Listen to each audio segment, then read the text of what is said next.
You are listening to the Daily Gospel Reflections with Sister Cloth.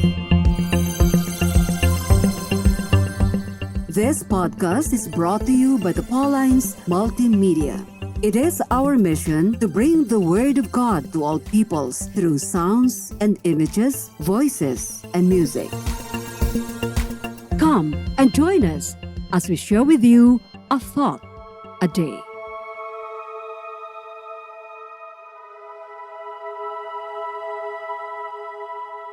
A reading from the Holy Gospel according to St. Matthew chapter 13, verses 44 to 52. Jesus said to his disciples, "The kingdom of heaven is like a treasure buried in a field, which a person finds and hides again, and out of joy goes and sells all that he has, and buys that field.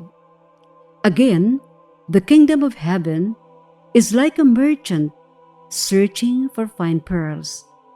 When he finds a pearl of great price, he goes and sells all that he has and buys it.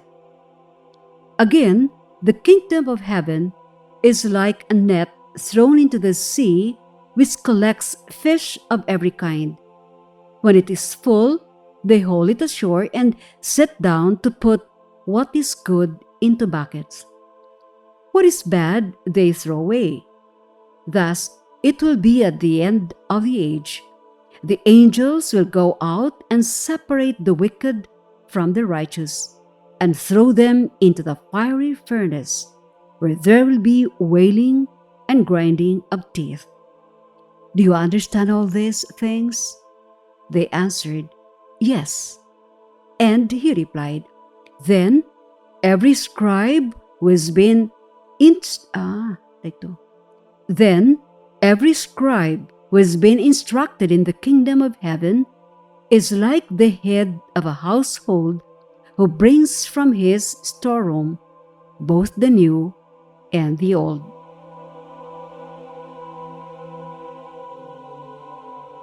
Happy Sunday! Today we have the parable of the pearl.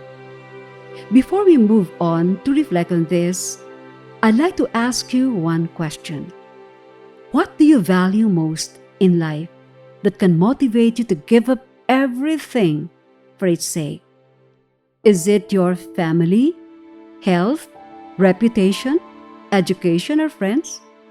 Think about it for a while, then ask yourself, is giving up everything, your time, energy, whatever, self-fulfilling?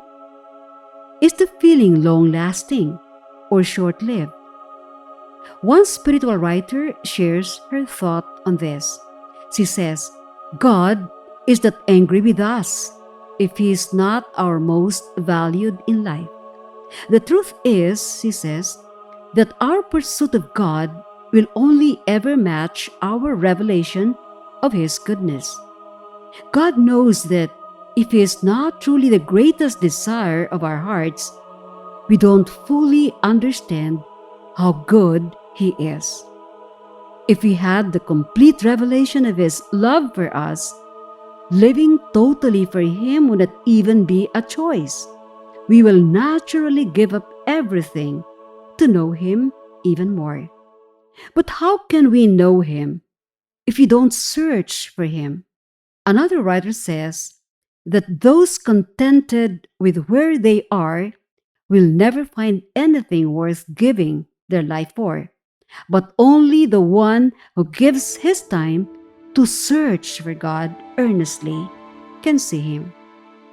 The prayer of St. Francis confirms this. It is in giving that we receive. True, investing our time in God is not only compensating, it is self-fulfilling at the most. St. Paul the Apostle expresses his joy in his letter to Philippians, chapter 3, verses 7 to 8.